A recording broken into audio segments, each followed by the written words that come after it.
Na Caaba, em Meca, fenômenos misteriosos recentes intrigaram fiéis e estudiosos, despertando reflexões sobre história, fé e sinais do fim dos tempos. Número 1. História da Caaba.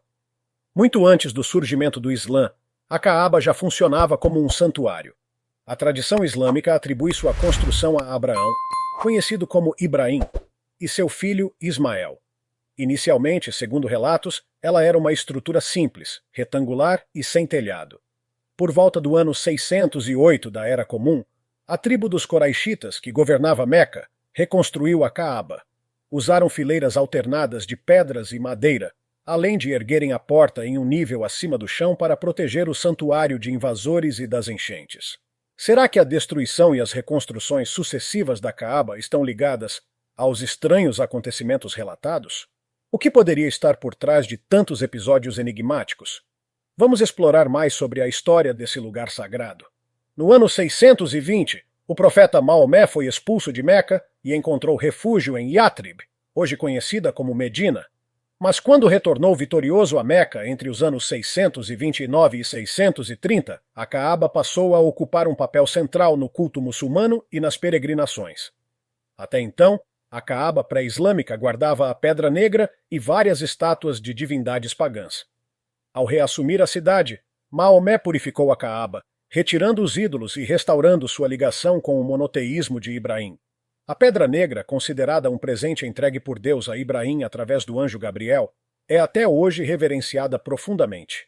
No ano 632, ano de sua morte, Maomé realizou sua última peregrinação, estabelecendo assim os rituais que marcam o Hajj. Com o tempo, a Caaba sofreu diversas alterações para comportar o crescimento contínuo no número de fiéis. Sob o governo do segundo califa, Umar, entre os anos 634 e 644, a área em torno da Caaba foi expandida. Depois, o califa Uthman, de 644 a 656, construiu colunatas no pátio aberto ao redor da Caaba e integrou novas estruturas ao santuário. Durante a guerra civil entre o califa Abd al-Malik e Ibn Zubair, que controlava Meca, a Caaba foi destruída por um incêndio no ano 683. Relatos dizem que a Pedra Negra chegou a se partir em 3 fragmentos, depois reunidos com prata por Ibn Zubair, que reconstruiu a Caaba em pedra e madeira, mantendo as medidas atribuídas a Ibrahim e pavimentando a área ao redor. Mais tarde, quando Abd al-Malik retomou Meca, restaurou a parte que se dizia ter sido projetada pelo próprio Maomé. No entanto, essas reformas nunca foram confirmadas por estudos arqueológicos, existindo apenas em relatos literários posteriores. Já sob o califado omíada de Al-Walid, entre 705 e 715, a mesquita ao redor da Caaba foi adornada com mosaicos semelhantes aos do Domo da Rocha em Jerusalém e da Grande Mesquita de Damasco. No século VII, tornou-se tradição cobrir a Caaba com a quiswa, um tecido negro substituído todos os anos durante a peregrinação do Hajj. Na era dos califas abássidas, entre 750 e 1250, a mesquita sofreu várias expansões. O viajante Ibn Jubair, que a visitou em 1183, descreveu a Caaba ainda com o estilo arquitetônico abássida, preservado por séculos. Depois de 1269 a 1517, os mamelucos do Egito dominaram o Hijaz, região montanhosa onde fica Meca. O sultão Qaitbay, que governou de 1468 a 1496, construiu uma madraça junto ao complexo da mesquita. Já sob o domínio otomano, os sultões Suleimão I, de 1520 a 1566, e Selim II, de 1566 a 1574, realizaram grandes reformas. Em 1631, após uma enchente devastadora no ano anterior, tanto a Caaba quanto a mesquita foram reconstruídas por completo. Esse edifício é a base da estrutura atual, com um pátio central amplo, colunas em todos os lados e 7 minaretes, o maior número em qualquer mesquita do mundo. No centro desse vasto pátio permanece a Caaba, cercada por outros monumentos sagrados. As últimas grandes modificações ocorreram nos anos 1950, conduzidas pelo governo da Arábia Saudita, para receber a multidão crescente de peregrinos. Hoje, a mesquita cobre quase 16 hectares. Número 2. Som misterioso na Caaba Meca é conhecida pelo clima severo, com temperaturas extremas, chuvas repentinas, ventos fortes e tempestades de areia que se repetem ano após ano. No entanto, em um episódio recente, a natureza pareceu ultrapassar seus próprios limites, revelando fenômenos impressionantes que deixaram os moradores perplexos. Durante uma noite tranquila, um barulho inesperado e perturbador ecoou nos arredores da Caaba, provocando espanto e até medo entre os presentes. De acordo com testemunhas e registros em vídeo, o som, alto e muito distinto, lembrava o toque de uma trombeta e foi ouvido por volta das 3 horas da madrugada. O ruído durou cerca de 10 segundos e de repente cessou. Algumas pessoas próximas ao local relataram ter sentido uma vibração semelhante a uma onda de choque junto com o som, enquanto outras disseram ter visto um clarão luminoso no céu, como se uma luz intensa tivesse atravessado a escuridão da noite. As gravações se espalharam rapidamente pelas redes sociais, alcançando enorme repercussão em pouco tempo. Milhares de usuários passaram a discutir e debater o significado e a origem daquele evento misterioso. A estranheza do som, multiplicada pelo alcance da internet, gerou uma onda de interpretações variadas e intensas. Alguns espectadores, profundamente tocados pelo que ouviram, enxergaram o episódio como um aviso divino, um chamado celestial à reflexão, ao arrependimento e a um despertar espiritual. Já os céticos descartaram a ideia de algo sobrenatural, atribuindo tudo a uma fraude bem planejada, produzida por alguém que teria utilizado equipamentos de áudio sofisticados escondidos do público. Outros ainda encararam como uma brincadeira de mau gosto, feita apenas para confundir e assustar as pessoas. Quando os ecos desse som misterioso desapareceram, o que ficou foi um ambiente de especulações e questionamentos. Seria um fenômeno natural incomum? Ou estaria ligado a algo místico, conectado a antigas profecias? A própria reputação da Arábia Saudita por enfrentar eventos climáticos extremos apenas aumentou a incerteza sobre a verdadeira natureza desse acontecimento. Número 3. A recitação do pássaro na Caaba. Logo após a repercussão do som enigmático, outro vídeo chamou a atenção e circulou rapidamente nas redes sociais. Desta vez, o que se ouvia era uma recitação do Alcorão nos arredores da Caaba, mas com um detalhe que deixava a todos impressionados. A voz não era humana. Um pássaro pousado no telhado da Caaba, descrito por testemunhas como semelhante a um pombo ou a uma rola, começou a entoar versos sagrados. A ave, de forma inexplicável, recitava trechos do Alcorão exaltando a grandeza e a misericórdia de Deus. Sua voz melodiosa parecia acompanhar o ritmo e o tom característicos da recitação islâmica tradicional, encantando fiéis e curiosos que presenciaram ou assistiram às imagens. Esses acontecimentos misteriosos no coração do Islã, em Meca, despertaram enorme curiosidade e reflexão. Muitos se perguntavam se tudo não passava de fenômenos naturais inesperados ou se, ao contrário, carregavam um significado espiritual profundo. As dúvidas deram origem a várias interpretações. Entre muçulmanos e cristãos surgiram leituras diferentes. Alguns muçulmanos viram os eventos como sinais enviados por Alá, alertando a humanidade a se arrepender e a se preparar para o dia do julgamento, que, segundo a tradição, será precedido por sinais como o surgimento do anticristo, o retorno de Jesus e o toque da trombeta final. Além disso, muitos associaram os acontecimentos à decadência moral, às crises sociais e aos conflitos que marcam o mundo atual, reforçando a necessidade de retornar aos ensinamentos islâmicos e buscar a misericórdia de Deus antes que seja tarde. Já parte dos cristãos interpretou tudo como indícios da segunda vinda de Jesus Cristo, que, segundo a fé cristã, virá para estabelecer seu reino na terra e derrotar o anticristo. Eles recordaram passagens bíblicas que falam sobre o fim dos tempos, como o arrebatamento, a tribulação e a batalha do Armagedon. Também destacaram o cumprimento de profecias, a expansão do evangelho pelo mundo e a perseguição enfrentada pelos cristãos como sinais que antecedem o retorno de Cristo.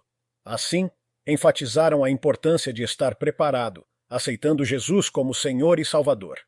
Independentemente da religião, esses eventos na Caaba geraram uma onda de introspecção espiritual. Fiéis de diferentes tradições foram levados a refletir sobre suas vidas e sua relação com Deus. Número 4. Os ciclones. criando os gafanhotos apocalípticos. No ano de 2018, o deserto da Arábia testemunhou a passagem de dois ciclones, Mekunu e Luben, que criaram condições ideais para um fenômeno impressionante, a reprodução em massa de gafanhotos. Esses ciclones, descritos como uma dança dramática da natureza, marcaram um aumento na atividade ciclônica no Golfo Pérsico, reflexo das mudanças no clima global. Logo após a passagem dessas tempestades, surgiu uma cena inesperada. Lagos temporários se formaram no deserto de Rub al-Khali, uma das regiões mais áridas do planeta, onde corpos de água são praticamente inexistentes. Essas lagoas passageiras transformaram-se em um paraíso para os gafanhotos, que encontraram ali o cenário perfeito para se reproduzir. Em apenas 9 meses, 3 gerações consecutivas desses insetos floresceram, resultando em um crescimento impressionante de 8.000 vezes na população. As imagens de nuvens de gafanhotos invadindo Meca correram pelas redes sociais, deixando moradores e peregrinos maravilhados e assustados ao mesmo tempo. Os insetos atravessaram a cidade a partir do norte e só foram contidos no lado leste pelas autoridades. A cena não apenas causou inquietação, mas também destacou a eficiência do governo saudita, que conseguiu lidar com a invasão de forma rápida e organizada. Ainda assim, esse evento não foi um caso isolado dentro do país.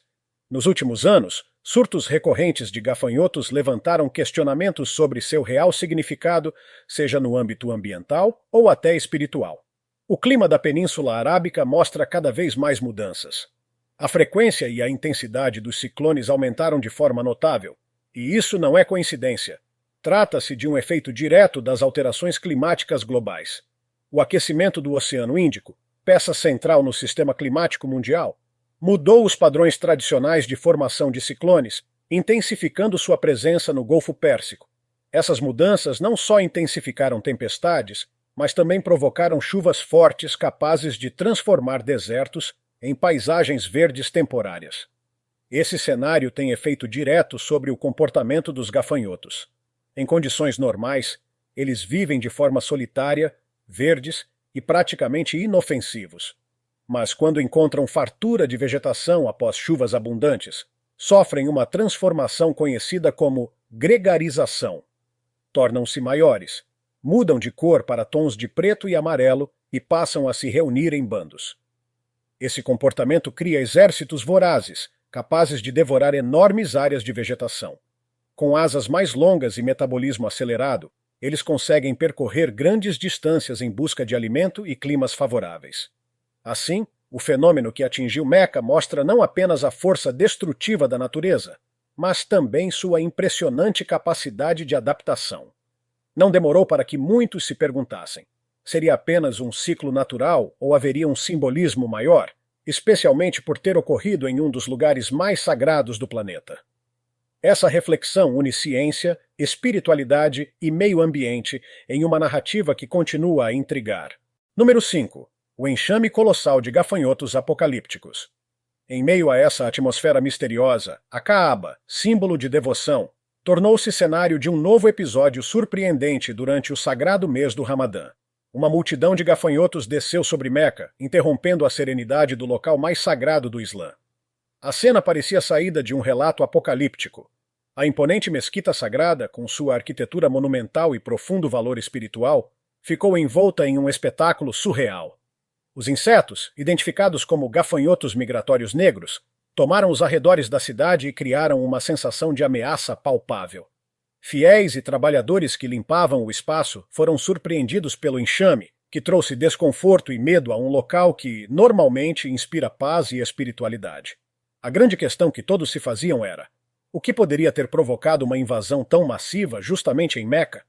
As autoridades responderam de imediato, lançando uma operação em larga escala para combater a infestação.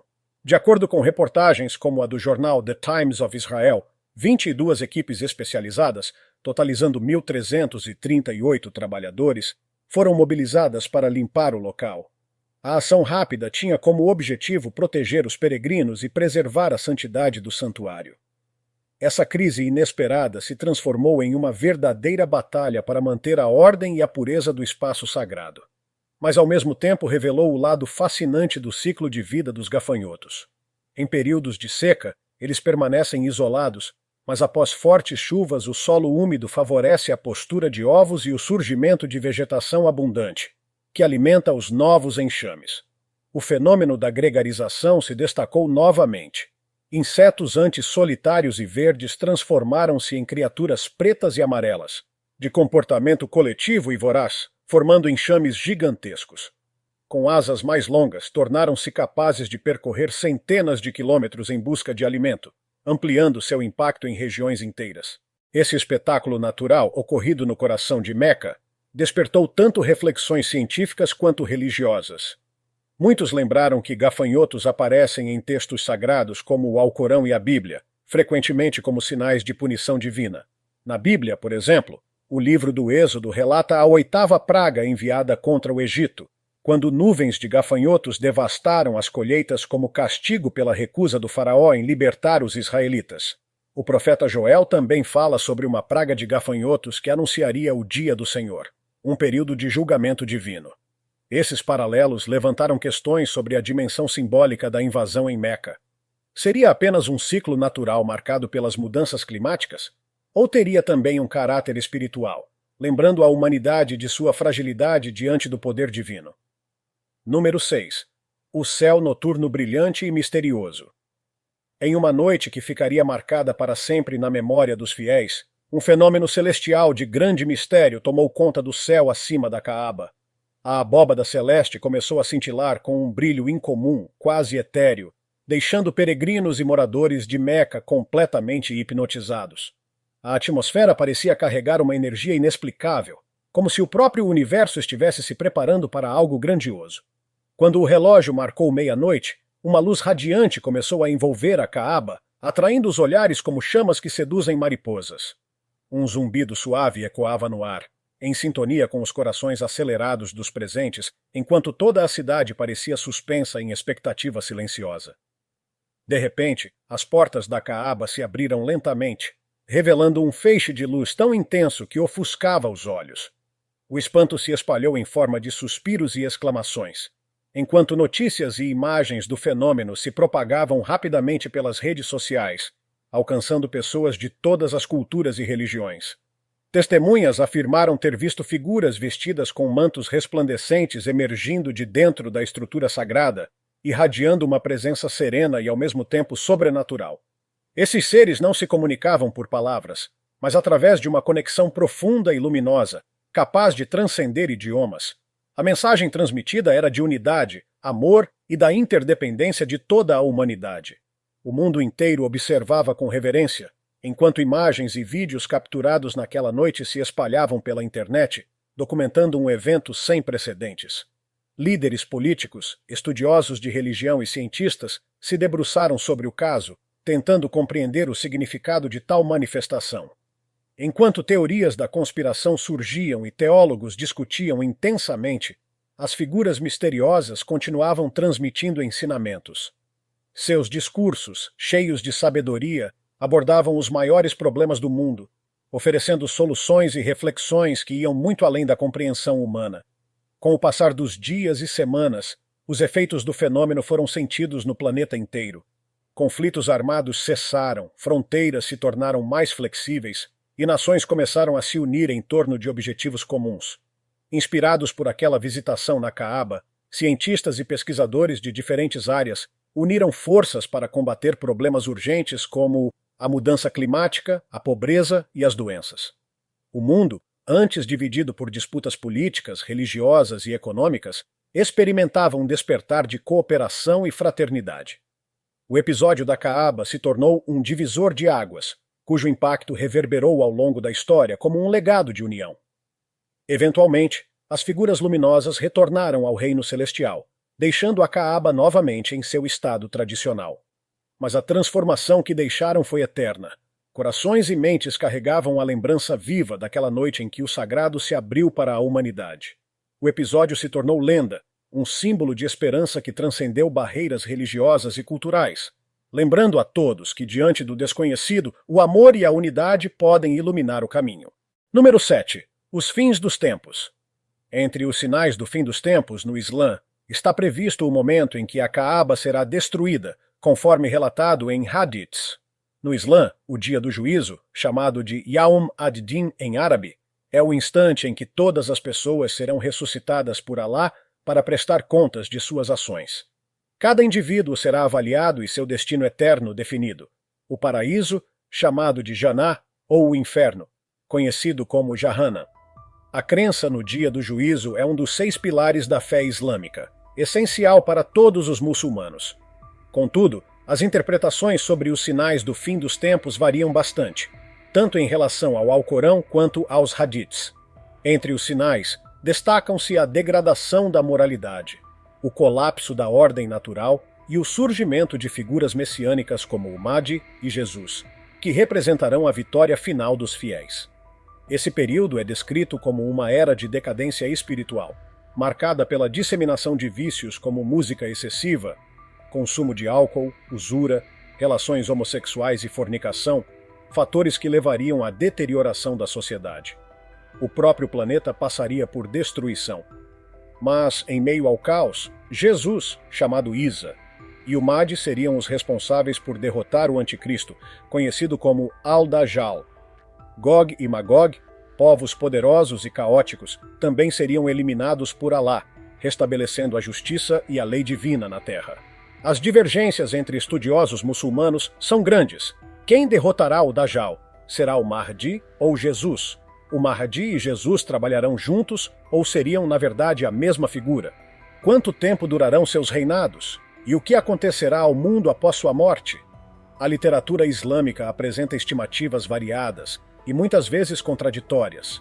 A ausência de referências explícitas ao Mahdi em textos fundamentais como o Alcorão, o Sahih al-Bukhari, o Sahih Muslim e credos de autores como al-Ash'ari, al-Nasafi, al-Tahawi e Abu Hanifah torna esse tema ainda mais complexo. Para alguns estudiosos, o Mahdi pode nem mesmo existir. Essas diferenças revelam o caráter multifacetado da escatologia islâmica, onde cada escola de pensamento oferece interpretações próprias sobre o futuro. Outro ponto de debate é o significado de certas metáforas nos textos proféticos. Por exemplo, os pastores nus que erguem arranha-céus seriam uma referência aos árabes do Golfo, que passaram por uma transformação econômica gigantesca em poucas décadas. Os adoradores da antiga deusa pré-islâmica Al-Lat seriam um paralelo a grupos contemporâneos como o Hezbollah xiita. E a identidade do povo de Rum, tradicionalmente associado aos romanos e depois ao Império Bizantino na Ásia Menor, há quem interprete hoje como sendo a Europa, a Rússia, o Vaticano, a OTAN, os Estados Unidos ou até mesmo a Turquia moderna, sucessora do Império Otomano, que herdou o título de Império Romano após os bizantinos. Ao refletir sobre esses sinais, torna-se inevitável pensar nas conexões e diferenças entre o Islã e o cristianismo. Ambas as religiões têm origem comum e compartilham a crença na unicidade de Deus, Criador de todas as coisas. Ambas reverenciam profetas como Abraão, Moisés e Davi, além de partilharem textos como a Torá e os Salmos. Ambas reconhecem Jesus no Islã como profeta e Messias, e no cristianismo como Filho de Deus e Salvador.